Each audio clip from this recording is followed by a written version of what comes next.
सुप्रभात बच्चों। मैं असगर हसन, केंद्रीय विद्यालय आयुध निर्माणी मुरादनगर आगरा संभाग, प्रस्तुत हूँ आपके सामने विषय हिंदी कक्षा पंचम पाठ 8 वह दिन भी क्या दिन थे में आए व्याकरण से जुड़े अभ्यास प्रश्न को लेकर। बच्चों, आज हम व्याकरण में समय के बारे में सीखेंगे, समय के बारे में समझेंगे। समय तीन तरह से, तीन रूपों में हमारे सामने आता है। ऐसा समय जो बीत चुका है, ऐसा समय जो चल रहा है और ऐसा समय जो आएगा। तीनों ही तरह के समय को समझाने के लिए हम अलग अलग तरीक़ों का इस्तेमाल करते हैं। इन तरीक़ों को हम एक उदाहरण के माध्यम से समझ सकते हैं। जैसे अगर मैं ये कहूँ मैंने कल खाना खाया था, तो मैं ऐसे समय के बारे में बात कर रहा हूँ जो बीत चुका है। आपने देखा होगा इस वाक्य के अंत में मैंने खाना खाया था शब्द आया है। तो ऐसी बातें जो बीत चुकी हैं, ऐसा समय जो बीत चुका है, जब भी हम उस समय के बारे में बात करते हैं तो उन बातों के अंत में, उन वाक्यों के अंत में था शब्द का इस्तेमाल किया जाता है, जिससे कि हमें ये पता चलता है कि बीते हुए समय के बारे में बात हो रही है। दूसरा उदाहरण बच्चों, मैं खाना खा रहा हूँ।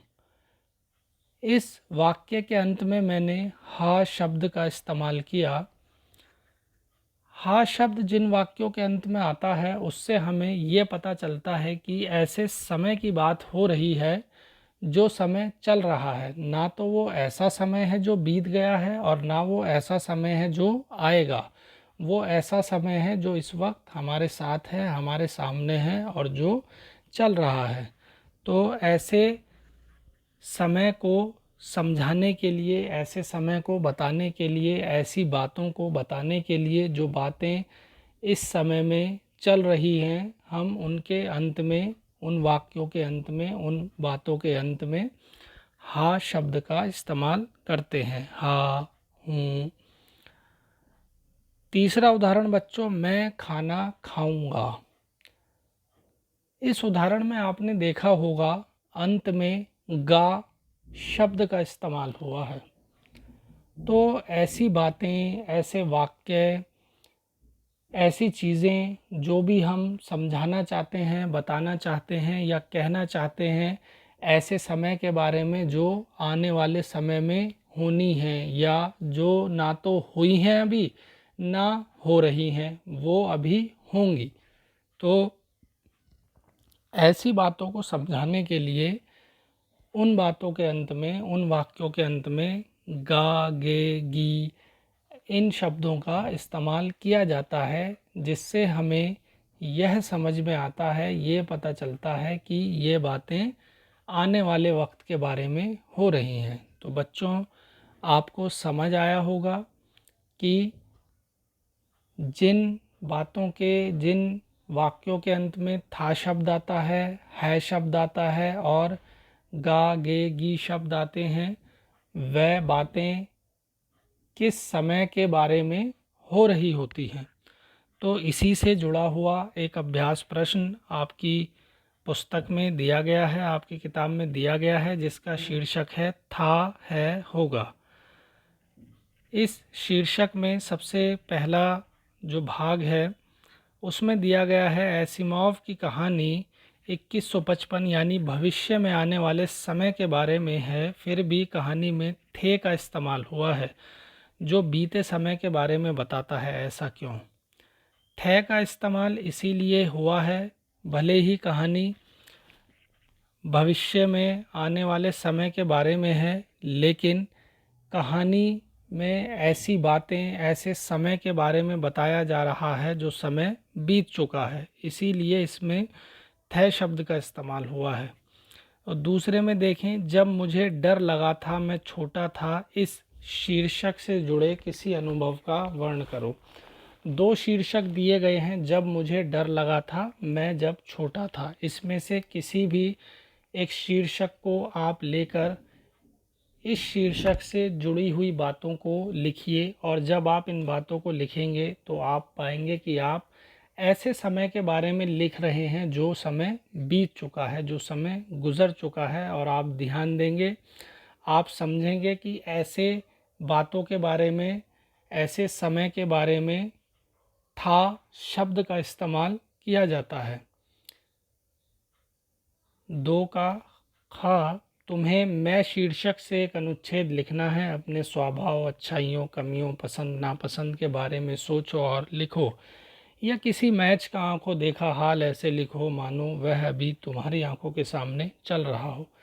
मैं शीर्षक से जब आप एक अनुच्छेद लिखेंगे अपने स्वभाव, अच्छाई, कमी, नापसंद, पसंद के बारे में, या किसी बैच के बारे में, तो आप पाएंगे आप वाक्यों के अंत में, बातों के अंत में ऐसे शब्दों का इस्तेमाल कर रहे हैं जो ऐसे समय के बारे में बता रही हैं जो समय इस वक्त चल रहा है।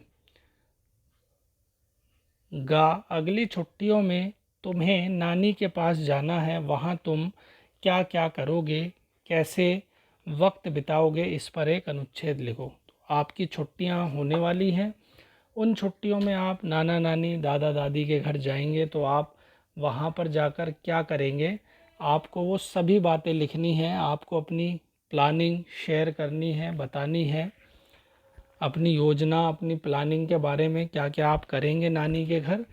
तो जब आप वो योजनाएं, जब आप वो प्लानिंग लिख लेंगे, तब आप देखेंगे आपने सभी वाक्यों के अंत में, सभी बातों के अंत में ऐसे शब्दों का इस्तेमाल किया है जो ऐसे वक्त के बारे में बताएंगी जो वक्त आने वाला है। यानी आप गा, गे, गी ऐसे शब्दों का इस्तेमाल करेंगे वाक्य के अंत में।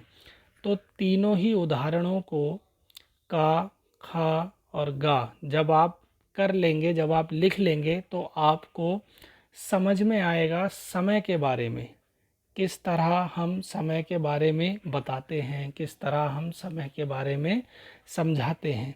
ये सभी बातें आपको अच्छी तरह से समझ में आ जाएंगी इन तीनों प्रश्नों को लिखने के बाद। आगे दिया गया है, तुमने जो 3 अनुच्छेद लिखे उनमें से पहले का संबंध उससे है जो बीत चुका है, दूसरे में अभी की बात है, और तीसरे में बाद में घटने वाली घटनाओं का वर्ण है। इन अनुच्छेदों में इस्तेमाल की गई क्रियाओं को ध्यान से देखो, ये बीते हुए, अभी के और बाद के समय के बारे में बताती हैं।